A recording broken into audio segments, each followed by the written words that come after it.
In 10 years' time, we'll look back on 2020 as the year of the super naked, where caution is thrown to the wind, ridiculously powerful engines are crammed inside compact frames, and their riders are identified by bulging neck muscles. This test puts two of the biggest contenders head to head.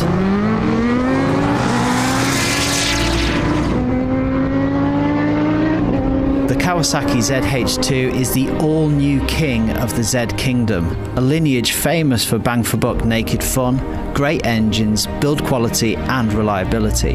The ZH2 reigns over them all. A 1000cc supercharged inline-4 with 200 PS and 101 foot-pounds of torque, using forced induction to send this ship into warp speed. KTM's all-new 1290 Super Duke R, the Beast 3.0, is back for another round. Refined, tweaked, and in a more athletic form, the Beast's bite is sharper than ever. The Super Duke's 1300cc V-twin delivers 180 horsepower and 103 foot-pounds of pure muscle and weighs 189 kilos dry.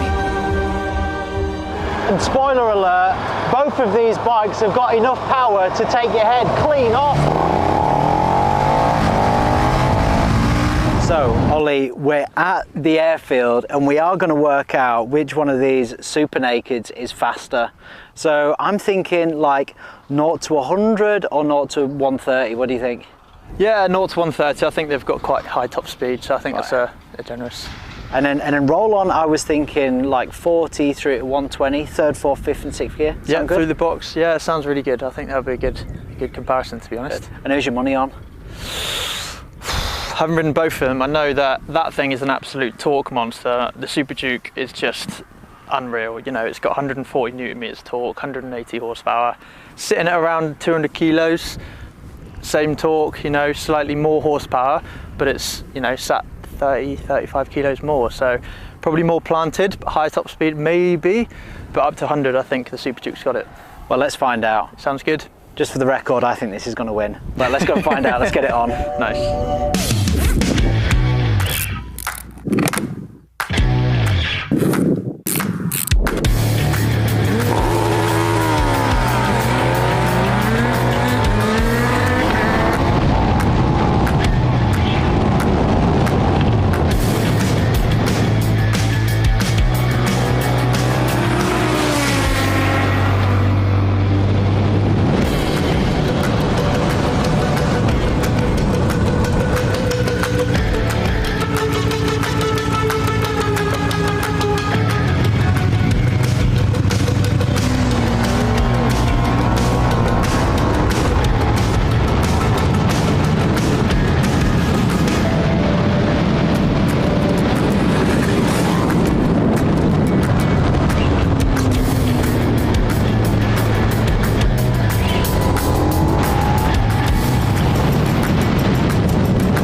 So as you can see, the heavens have been opening and kind of cut us short a little bit, but we have had a real good go on these two bikes, haven't we? Yeah, it's been absolutely wicked. And I think we've had a good time, right? Yeah, it's been heaps of fun.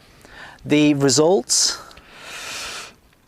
We both talked about it earlier, weren't we? It's really inconclusive. You know, earlier I sort of said that would be, you know, the one to go for, sort of 0 to 100, and then that would sort of go off afterwards. But we were both changing bikes and we were both sort of back and forth, as you'll see in the video. But it's just difficult to lay the power down basically and hold on for dear life, just because the handlebars are going and you're trying to tuck behind without breaking your neck and stuff from the wind. You know, my neck's a little bit sore now. But you know, like you said, it's inconclusive, I'd say. But I mean, these super naked, very different. You know, like my bike, my Gixxer 750, not as fast as these, but I can go up and down this airfield, no problems, 140, no dramas, you know, and you put your head up and you think, crikey, I'm doing 140. Definitely. These things, you know you're doing that sort of speed. Sure. And on this one, on the ZH2, you know, you're constantly, if you're in that power, you're constantly skipping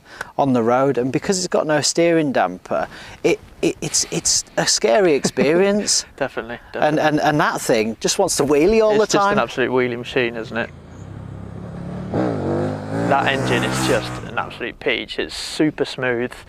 Anything, you can ride it around at whatever gear, whatever speed you want. It will just pick up and not clatter and, you know, judder a little bit like the V-twin characteristically does.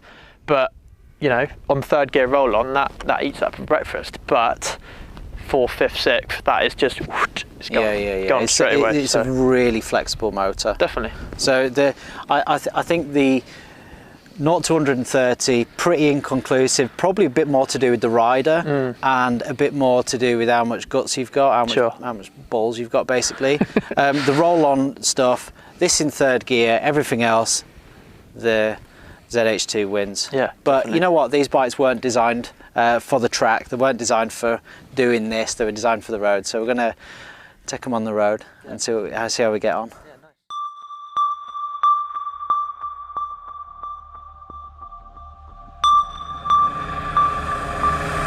The ZH2 shines on the road. Wherever and whenever fast and smooth progress is the aim, the silky smooth and powerful engine combined with a rock-solid chassis and adjustable shower suspension, soaking up any uneven road surfaces. Kawasaki's market research said their customers wanted a powerful naked bike that was easy to ride and could be ridden every day. They have delivered on this to perfection. The ZH2 is an incredibly comfortable place to be.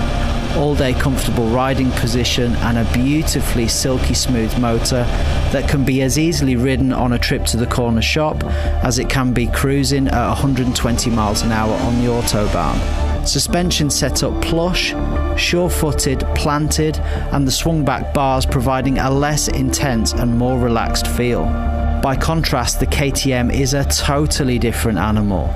The Super Duke is aggressive, sharp, pinpoint accurate, a feeling much more akin to sports bikes than tourers. The geometry is more athletic. You sit on the ZH2, you sit in the Super Duke.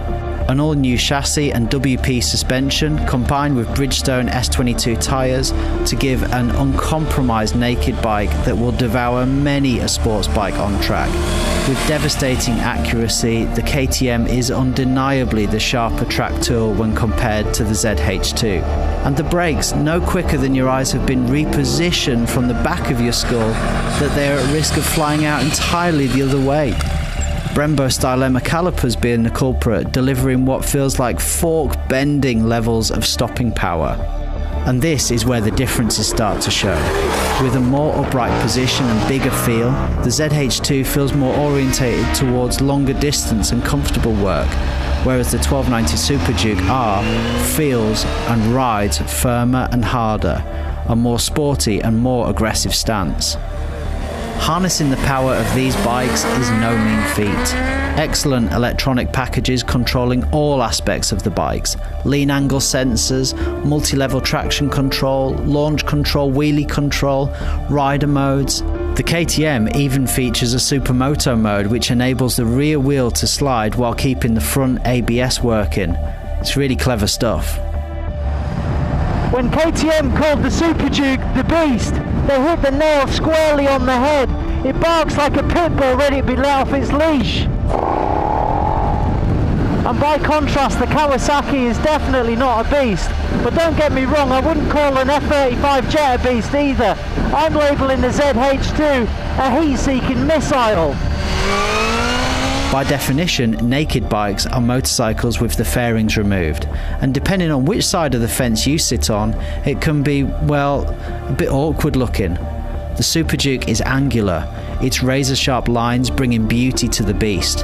The classic KTM orange carefully mixed with blue, and it works. That single-sided swing arm is a thing of beauty, and the feel of the build quality is nothing short of brilliant. The Sugomi styling of the ZH2 is arguably less beautiful than the Duke, its powerful front end blunt in comparison at first glance, and the fine details don't shout premium in the same way that the Duke's does. But beauty is often found somewhere between chaos and order, and with the Z, it's about discovering new angles and line work that you may have not first seen.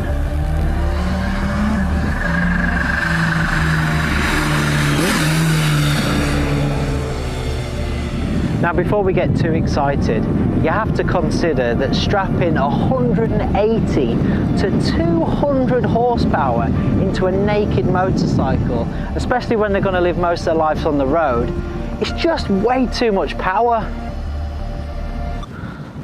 Oh, scrap that. I don't even know why I wrote it.